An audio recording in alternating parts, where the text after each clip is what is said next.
অসমীয়া ভাষাটো ভালকে জানো নাজানো? নাজানো। তই কি ভাষা ক? ভাষা কি ক? বেংগলী ভাষা ক? তই ঘৰ ক'ত? অসমীয়া ভাষী লোকসকলেই যে অসমীয়া এই সংজ্ঞাৰ পক্ষপাতিত্ব মই নকৰোঁ। তেওঁৰ ভাষা বেলেগ হ'ব পাৰে।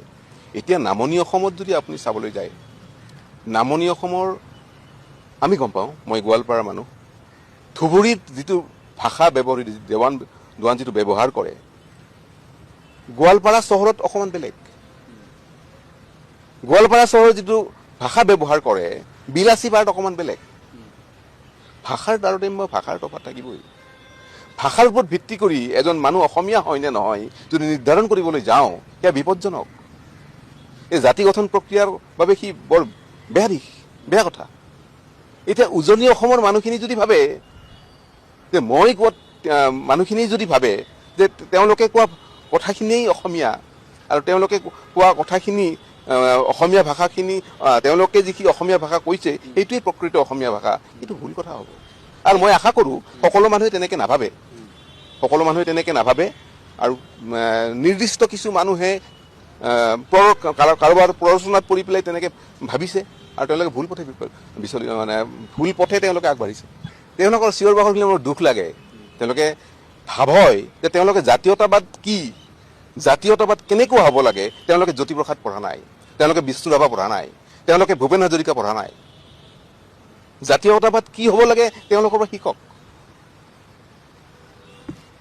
ইমান সৰু জাতীয়তাবাদ লৈ জাতীয়তাবাদ লৈ কৰিলে অসমী থাকিবনে? তেখেতসকলৰ বক্তব্যবোৰ এনেকুৱা যে অসম নামৰ আইগৰাকীক আমি ৰক্ষা কৰিম, যুঁজ হ'ব, এইবাৰ যুঁজ হ'ব, ক'ত যুঁজ দিব লাগিব, কওক, যুদ্ধ হ'ব, এনেকুৱা টাইপৰ কথা। এইটো আচলতে কি? লাচিত বৰফুকনে অকল আহোম জনগোষ্ঠীৰ হৈ জাতীয় যুঁজা নাছিল। লাচিত বৰফুকনে অসম হৈ যুঁজিছিল। আহোম স্বৰ্গদেৱে বৃহৎ অসমীয়া জাতি গঠন কৰিছিল, অকল আহোমৰ বাবে যুঁজ কৰা নাছিল। এই বৃহৎ অসমীয়া জাতি গঠনত অসমত বসবাস কৰা সকলো জাতি জনগোষ্ঠী সোমাই আছে। লাচিত বৰফুকনৰ মোগলৰ লগত যুদ্ধ কৰোঁতে সকলো জাতি জনগোষ্ঠী তাত সোমাই আছে। তেওঁলোকে লাচিত বৰফুকনৰ কথা কৈ ঠেক জাতীয়তাবাদৰ কথা চিন্তা কৰিছে। তেওঁলোকে জাতীয়তাবাদৰ কথা কৈ অমলেন্দু গুহৰ কথা পাহৰিছে, তেওঁলোকে ভূপেন হাজৰিকাৰ কথা পাহৰিছে, তেওঁলোকে জ্যোতিপ্ৰসাদৰ কথা পাহৰিছে। সেই জাতীয়তাবাদ পাহৰিছে নে তেওঁলোকক জানে? বাৰু জানে যেন লাগেনে আপোনাৰ? জানে বুলিতো মানে এনেকুৱা লাগে যেন তেওঁলোকে যেন এভইড কৰিছে। তেওঁলোকে যেন এইবিলাক এই বৃহৎ এই ব্যক্তিবিলাকৰ কথাবিলাক এভইড কৰিছে তেওঁলোকে।